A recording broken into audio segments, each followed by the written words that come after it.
Article 51AH என்னன்றதெல்லாம் சொன்னாங்க. அதில் ஒரு வார்த்தையை நம்ம ரொம்ப ஆழமாக பார்க்கணும்.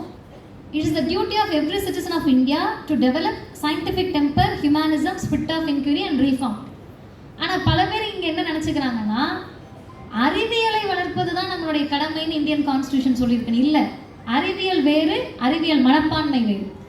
அறிவியல்னா physics, chemistry, zoology, botany, biology இதெல்லாம் படிக்கிறது அறிவியல். அதை எல்லாரும் படிக்கிறாங்க. எல்லாரும் படிக்கிறாங்கன்னா பிஜேபி ஆர்எஸ்எஸ்ல இருக்கவங்களும் படிக்கிறாங்க. பயோடெக்னாலஜி படிச்சுட்டு வேலைக்கு ஆகாமல் சாமியார் ஆனவங்களாம் இருக்காங்க. அப்போ அறிவியல் என்பது அந்த பாடத்தை படிப்பது அல்ல. ஃபிசிக்ஸையும் கெமிஸ்ட்ரியும் படிச்சுட்டு அறிவியலாளராக போய் உட்காந்துட்டு சேட்டலைட் அனுப்புகிறப்ப விழுந்து கும்பிடுறது அறிவியல் அல்ல. அது அறிவியல் மனப்பான்மை அல்ல. சேட்டலைட் போகிறது அறிவியல், அதை அனுப்பக்கூடியவர் அறிவியல் மனப்பான்மையோடு இல்லை. அப்போ அறிவியல் மனப்பான்மை எப்படி வளர்க்கணும் அப்படின்றதுக்கு முன்னாடி ஒரு 2 செய்தியை மட்டும் நான் சொல்கிறேன். முதல் செய்தி, ஒருத்தர் வந்து பள்ளிக்கூடத்தில் பேசினார், அதெல்லாம் நமக்கு தெரியும். அவர் ஒரு வார்த்தையை சொன்னார், புத்தகத்தில் தேடாதீர்கள், மத்தகத்தில் தேடுங்கள்னு. புள்ளெல்லாம் முதல்ல மத்தகம்னா என்னன்னு போய் தேட ஆரம்பிச்சிட்டாங்க. மத்தகம்னா என்னன்னு யாருக்கு தெரியும்? அதை போய் நீங்கள் தேடுங்க அப்படின்னு. இது புரியாத மாதிரி பேசினாதான் தங்களை அறிவாளிகள் என்று காட்டிக்கொள்ள முடியும் என்று நினைக்கக்கூடியவர்கள் ஒரு பக்கம். இன்னொரு பக்கம் சுனிதா வில்லியம்ஸ் என்ற விண்வெளி வீராங்கனை, அவங்க இன்றைக்கு எப்போது திரும்ப பூமிக்கு திரும்புவாங்கன்னு தெரியாத ஒரு சூழல்ல இருக்காங்க. அவர்கள் பயணித்த அந்த விண்கலம் பூமிக்கு வந்துருச்சு. ஆனால் அவர்கள் இன்றைக்கு அந்த விண்வெளியில் இருக்கக்கூடிய சர்வதேச விண்வெளி ஆராய்ச்சியகத்தில் இருக்கக்கூடிய சூழல், இதை எல்லா சேனல்லையும் நியூஸ் கார்டில் போடுறாங்க. அப்போ போடுறப்ப தொடர்ந்து எப்போ வருவாங்கன்னு தெரியல, பிப்ரவரி 2025 தான் திரும்புவார் என்று நினைக்கிறோம் அப்படின்ற செய்தி வருது. கூச்சமே இல்லாமல், ஒரு நிமிஷம் கூட தயக்கமே இல்லாமல் தேங்க்ஸ் காட் அப்படின்னு போடுறாங்க. அவருக்கே கடவுளே ஒருவேளை இருந்திருந்தாருன்னா அவர் என்ன நினைப்பாரு? ஆமை ஜோக் டு யூன்னு நினைக்க மாட்டாரா? எனக்கும் அதுக்கு என்ன சம்மந்தம்னு நினைக்க மாட்டாரா? நானும் அந்த அம்மாவை அங்கே கொண்டு போய் விட்டேன்னு நினைக்க மாட்டாரா? ஒரு விண்வெளி ஆராய்ச்சியை நம்ம ஆட்கள் ஒரே ஒரு கமெண்ட்ல கடவுளுக்கு நன்றி. இந்த குரூப் யாருன்னு கேட்டா 9 கோளும் ஒன்றாய்க்கான பிள்ளையார்பட்டி வர வேண்டும்ன்ற குரூப். எப்படி 9 கோளை நீங்க போய் நாங்கள் பிள்ளையார்பட்டியில பார்க்க முடியுன்ற மாதிரி இன்னைக்கு சுனிதா வில்லியம்ஸ் அங்கே விநாயகர் சதுர்த்தி கொண்டாடிட்டு இருப்பாங்கன்னு இவங்க நினைச்சிட்டு இருப்பாங்க. அப்ப நான் முன்னாடி சொன்ன குரூப் யாருன்னு கேட்டா, அதை தேடுங்கள், இதை தேடுங்கள் என்று புரியாத மொழியில் பேசி தங்களை அறிவாளிகளாக காட்டிக்கொள்ள நினைக்கக்கூடிய சமூகத்தில் தான் மக்களுக்கு எது புரியுது? ஆராய்ச்சியாளர்களுக்கு புரியணுன்ற அவசியம் இல்லை, அறிவியலாளர்களுக்கு புரியணுன்ற அவசியம் இல்லை, மெத்த படித்த மேதாவிகளுக்கு புரியறதுக்காக நான் பேசல, பாமர மக்களுக்கு மான உணர்ச்சி வருவதற்காக நான் பேசுகிறேன் என்று பேசிய தலைவர் பகுத்தறிவு பகலவன் தந்தை பெரியார் அவர்கள். அறிவியல் மனப்பான்மை வளர்க்கிறது அப்படின்றது ரொம்ப ஈஸின்னு நினச்சிட்டு இருக்காங்க இன்னைக்கு. இது என்ன தீகாக்காரங்க பேசுறதுதான் பெரிய விஷயமான. உனக்கு என்ன தோணுதோ அதை மட்டும் செய், யார் சொல்லுவதையும் கேட்காதே என்று சொன்ன சாக்ரட்டிஸ் விசக்கோப்பையை கொடுத்து சாகடிக்கப்பட்டார். அறிவியல் மனப்பான்மையோடு பூமி தான் சூரியனை சுத்துது, சூரியன் அப்படியே தான் இருக்கு என்று சொன்ன காரணத்திற்காக இங்கிருந்த நம்முடைய உலக நாடுகள் போற்றி பாராட்ட வேண்டிய கோப்பர்நிக்கஸும் கலீலியோ அவர்களும் அரசினுடைய கொடுமைக்கு ஆளாக்கப்பட்டு கொலை செய்யப்பட்டார். ப்ரூனோ எரித்து கொல்லப்பட்டார்.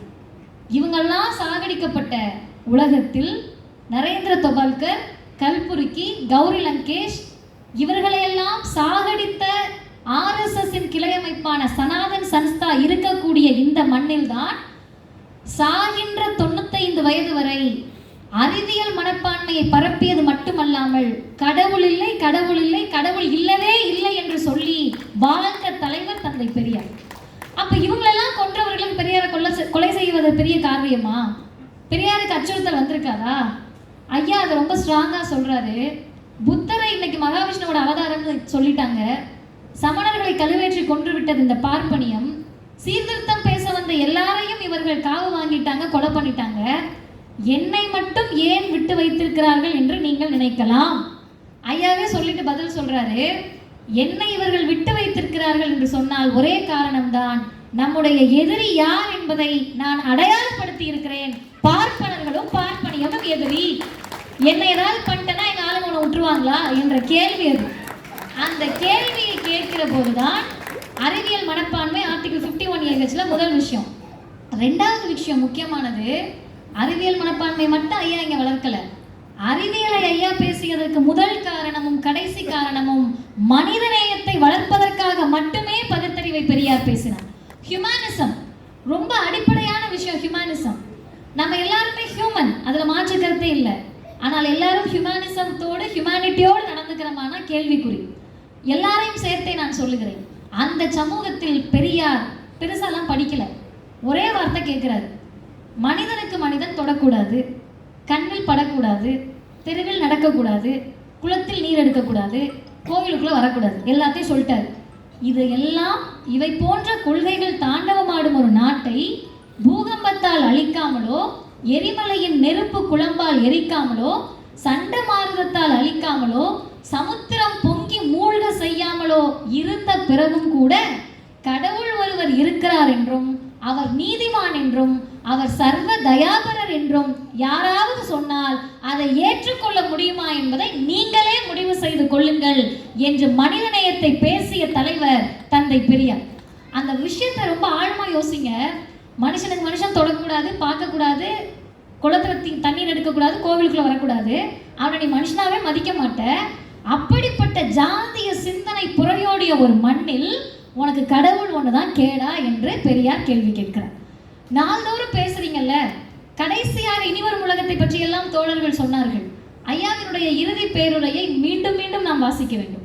அதை நேற்று வாசிக்கிற போதும் ஐயா என்ன சொல்றாருன்னா, அழகா குளிச்சிடுறோமா, கோவிலுக்குள்ள போறான், குளிக்கிறான், நல்லா முழுகிட்டு வரான், கோவிலுக்குள் வந்தவுடனே டக்கென்று வெளியே நின்று விடுகிறான், கேட்டால் சூத்திரன் என்கிறான். இந்த கேள்வியை 1973 கேட்டுவிட்டு பெரியார் சொல்லுகிறார், இது ஒரு நாடு, இது ஒரு சமூகம், இதை சூத்திரன்னு சொல்லிட்டோம்னா நம்ம மேல கோபம் வருது. அப்ப 73 மட்டும் இல்ல, 2024 நம் மீது இவர்கள் கோபப்படுகிறார்கள். இன்னும் 3 செய்திகளோடு நான் நிறைவு செய்கிறேன். பெரியார் என்ற ஒரு தலைவரை எப்படி பார்க்க வேண்டும் என்று சொன்னால், அறிவியல் மனப்பான்மையை வளர்த்து அதன் மூலமாக மனிதநேயத்தை பறைசாற்ற விரும்பிய தலைவர். அதோடு நிற்கவில்லை. ஸ்பிரிட் ஆஃப் இன்குரி என்றால் ஆராய்ச்சி மனப்பான்மையை வளர்ப்பது. பெரியார் எல்லாத்தையும் ஆராய்ச்சி செய்கிறார். பெரியார் எதையுமே விட்டு வைக்கல. அவரே பட்டியலிடுகிறார். நான் அரசியல் தலைவர்களை கண்டித்திருக்கின்றேன், நானும் என்னுடைய இதழ் குடியரசும் அரசியல் தலைவர்களை கண்டித்திருக்கின்றேன், அரசியல் கட்சிகளை கண்டித்திருக்கின்றேன், மதங்களை கண்டித்திருக்கின்றேன், மத தலைவர்களை கண்டித்திருக்கின்றேன், ஜாதியை கண்டித்திருக்கின்றேன், சாஸ்திரம் புராணம் வேதம் இது எல்லாத்தையும் கண்டிச்சிருக்கேன். நீதிபதிகளை, அதை ஐயா எப்படி சொல்றாருன்னா, நீதி ஸ்தலங்களை கண்டித்திருக்கின்றேன், நியாயாதிபதிகளை கண்டித்திருக்கின்றேன், கல்வி முறையை கண்டித்திருக்கின்றேன், எல்லாத்தையும் சொல்லிட்டு கடைசியாக சொல்லுகிறார். இதுக்கு இடையில நிறைய சொல்லிட்டு கடைசியாக நம்ம எப்பவுமே எப்படி இருப்போம்னா, கொஞ்சம் முகத்தாச்சனை பார்ப்போம். ஒரு கர்டசிக்காக மேடையிலே இருக்கோம் அப்படின்னு சொன்னா மேடையில் இருக்கவங்களையோ நண்பர்களையோ நம்ம குறை சொல்ல மாட்டோம். ஆனா ஐயா அதையும் தாராளமா சொல்றாரு. என்னோடு இருக்கக்கூடிய வரதராஜ நாயுடுவை கண்டித்திருக்கின்றேன், திருவிகாவை கண்டித்திருக்கின்றேன், ராஜகோபாலாச்சாரியாரை கண்டித்திருக்கின்றேன், எல்லாரையும் கண்டித்திருக்கின்றேன். ஏன் கண்டிச்சேன் அதை சொல்லு. இன்னமும் நான் பேனாவை எடுத்தால் எதை கண்டிக்காமல் விட்டோம் என்று எனக்கே தெரியவில்லை. பேச தொடங்கினால் இன்னும் எதை கண்டிக்க வேண்டும் என்றுதான் எனக்கு தோன்றுகிறது. என்ன காரணம்? ஒரே ஒரு காரணம், இந்த திராவிட இனத்தை மான உணர்ச்சி உள்ள இனமாக மாற்ற வேண்டும் என்பதற்காக இத்தனையும் கண்டித்திருக்கிறார். சும்மா கண்டித்து விட்டாரா? ஆராய்ச்சி செய்து கண்டித்தார். அந்த ஆராய்ச்சி மனப்பான்மை ஐயா கிட்ட இருந்துச்சு. இன்னும் எனக்கு நினைத்தால் ஆச்சரியமா இருக்கிறது, இந்தியன் கான்ஸ்டிடியூஷன்ல PhD படிச்சவங்களுக்கு கூட தெரியாது இந்திய அரசமைப்பு சட்டம் ஜாதியை பாதுகாக்கிறது என்பது. ஆனால் தெரிந்த ஒரே தலைவராக தந்தை பெரியார் மட்டும்தான் இருந்தார். இந்தியன் கான்ஸ்டிடியூஷனை எதிர்க்கிறதுக்கு RSSக்கு இன்னைக்கு காரணம் இருக்கு, பிஜேபிக்கு இன்னைக்கு காரணம் இருக்கு. இந்திய அரசமைப்பு சட்டத்துக்கு பதிலாக மன தர்மத்தை கொண்டு வரணும்னு பிஜேபி சொல்றாங்க. அதே தானே நீங்களும் சொல்றீங்க. நம்மளை பார்த்து கேள்வி கேட்பார்கள். ஒரே ஒரு திருத்தம் தான், இந்திய அரசமைப்பு சட்டத்தை மாற்ற வேண்டும், திருத்த வேண்டும் என்று RSSும் பிஜேபியும் சொல்வதற்கு காரணம், இந்திய அரசமைப்பு சட்டம் அனைவரையும் சமமாக நினைக்க வேண்டும் என்று சொல்லுவது. தந்தை பெரியாரும் திராவிடர் கழகமும் இந்திய அரசமைப்பு சட்டத்தின் பிரிவுகளை எரித்த காரணம், ஏதாவது ஒரு பிரிவில் கூட அனைவரும் சமமில்லை என்ற ஒரு கூறு கூட இந்திய அரசமைப்பு சட்டத்தில் இடம்பெற்றுவிடக் கூடாது என்று. இரண்டுக்கும் மிகப்பெரிய வித்தியாசம் இருக்கிறது. ஆராய்ச்சி செய்து எல்லாத்தையும் கண்டிச்சிட்டார். 4வது ரீஃபார்ம். இந்த சீர்திருத்தம் அப்படின்றது ஒரே நாள்லாம் வந்துடாது. பெரியார் நம்மளெல்லாம் பார்த்து கேட்பாங்க, எங்களெல்லாம் பார்த்து கேட்டிருக்காங்க. நான் ரயிலில் போகிறப்போ ஒரு அம்மா வந்து அந்த கிறிஸ்தவர் ஒரு அம்மா, அவங்க ஏறினோடனே என்னை பார்த்துட்டு கிறிஸ்டியன் நினச்சிட்டு, வழக்கமாக அது நடக்கும், மணியம்மை அக்காவுக்கும் அது எதிராக நடந்திருக்கு.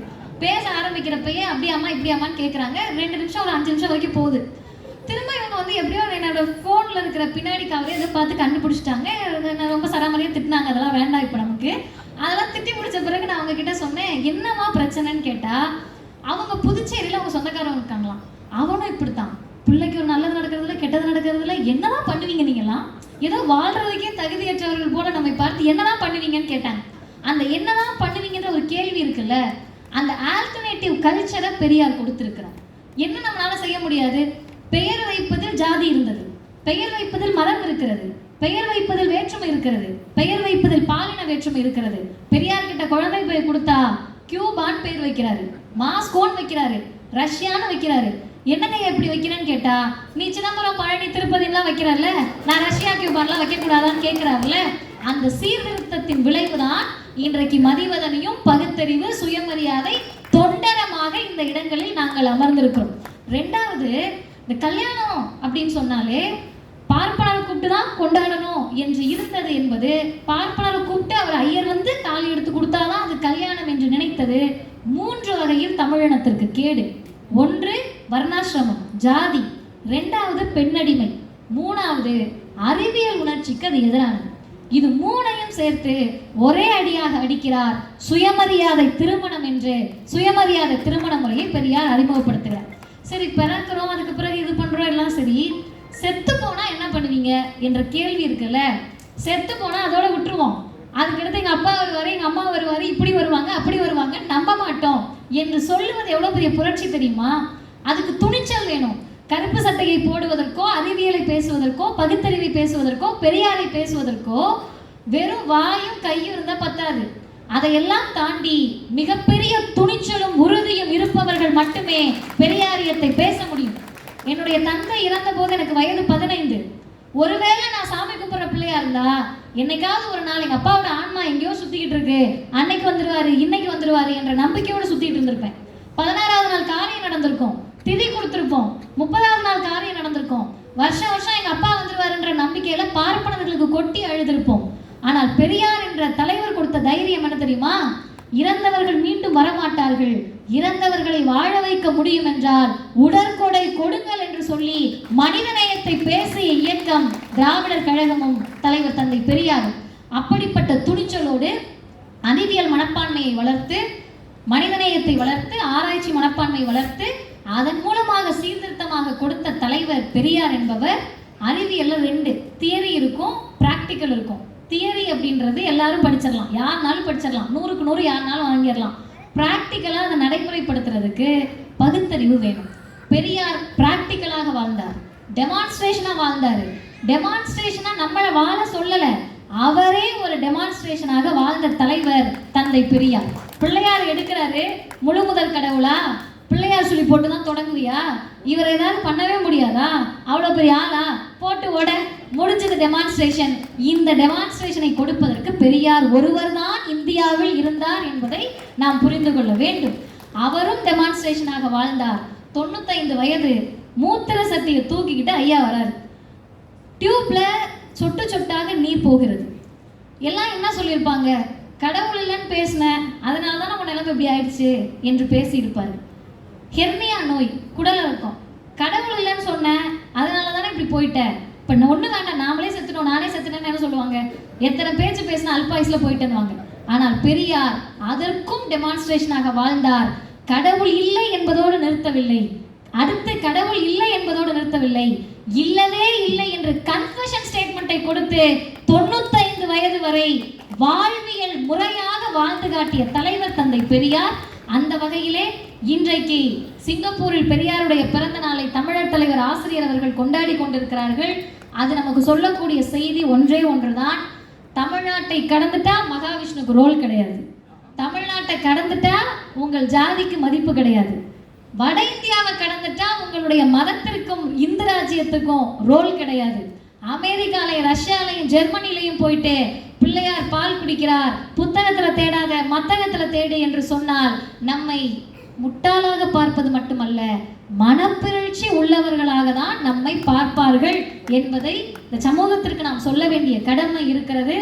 இந்த மண் எதை சாதித்திருக்கிறது என்று சொன்னால், சங்கராச்சாரியார் தொடங்கி மகாவிஷ்ணு வரை நீங்கள் இந்த சமூகத்திற்கு எதிராக இருந்தால் கைது செய்ய முடியும் என்பதை மாற்றி காமித்த ஒரே மண் தமிழ்நாடு தான். அந்த தமிழ்நாடு பெரியார் மண்ணாக இருக்கிறது. உலகம் இன்றைக்கு பெரியார் மயமாக மாறி இருக்கிறது. அதற்கான அடித்தளத்தை இட்ட தமிழர் தலைவர் ஆசிரியர் அவர்களுக்கு அனைவரின் சார்பிலும் நன்றியை தெரிவித்து, சமூக நீதி நாளாக ஒரே ஒரு செய்தி ஐயா சுபவி அவர்கள் சொன்னதை நான் முன்னாடியே சொல்லணும்னு நினைச்சேன். ஒரு இன்டர்வியூல ஐயாட்ட கேட்டாங்க, செப்டம்பர் 17க்கு விடுமுறை விடலாம்ல அப்படின்னாங்க. ஐயா ஒரே வார்த்தை சொன்னாரு, விடுமுறை விட்டு அந்த பார்ப்பனர்கள்லாம் வீட்டுக்கு போயிடுவாங்க. சமூக நீதி நாள் உறுதிமொழி ஏற்க வேண்டும் என்பதுதான் அவர்களுக்கு கிடைத்திருக்கக்கூடிய மிகப்பெரிய தண்டனை என்று சொன்னார். அந்த தண்டனையை பார்ப்பனர்கள் அனுபவிப்பதற்கான வாய்ப்பை ஏற்படுத்தி கொடுத்த தமிழ்நாட்டின் முதலமைச்சருக்கும் நன்றியை தெரிவித்து நிறைவு செய்கிறேன். வாழ்க பெரியார், வளர்க பெரியார்.